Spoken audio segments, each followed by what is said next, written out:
How brutal was Pinochet's dictatorship in Chile? Imagine a country where fear is everywhere, and thousands of people vanish without a trace. That was Chile under Augusto Pinochet after he took power in 1973. The military coup that overthrew the democratically elected President Salvador Allende was swift and violent. Allende had been pushing for socialist reforms, like nationalizing copper mines and expanding social programs, which worried many foreign powers, especially the United States.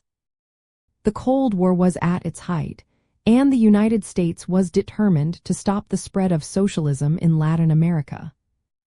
Once Pinochet was in charge, he wasted no time cracking down on anyone seen as a threat.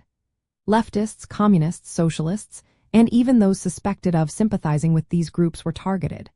The regime banned political parties of the left, and many members were arrested, tortured, or killed. Secret police forces like the Dirección de Inteligencia Nacional, or DINA, carried out brutal operations. People were detained in stadiums, prisons, and hidden detention centers. Many were tortured, some were forced to disappear, and others were thrown from helicopters into the ocean. Families of those accused faced harassment and violence, creating an atmosphere of constant fear across the country. The violence was extensive. Official reports say over 40,000 people were murdered, disappeared, or tortured. More than 2,000 were forcibly disappeared, and their families still don't know what happened to them.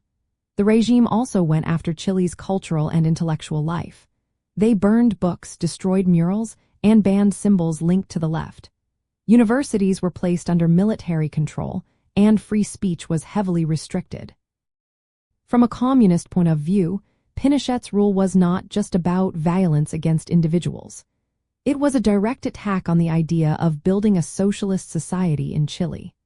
The coup and repression were part of a larger pattern during the Cold War, where the United States and other allies supported efforts to stop socialist movements from gaining power. The Central Intelligence Agency played a role in destabilizing Allende's government by supporting strikes and economic sabotage before the coup. This shows how external powers worked to prevent Latin American countries from choosing their own paths towards socialism. Some people outside Chile praised Pinochet for his economic policies, which included deregulation and privatization. But from a human rights perspective, these policies came at a terrible cost. Thousands of lives were lost or forever changed, and the country's democracy was shattered.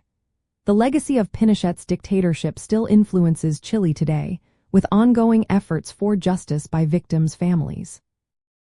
Looking at Chile under Pinochet helps us understand how Cold War tensions could lead to extreme repression. It shows how authoritarian regimes used violence to silence dissent and maintain control. The story of Chile is a reminder of the dangers faced by socialist movements during that era and the lasting scars left by state violence.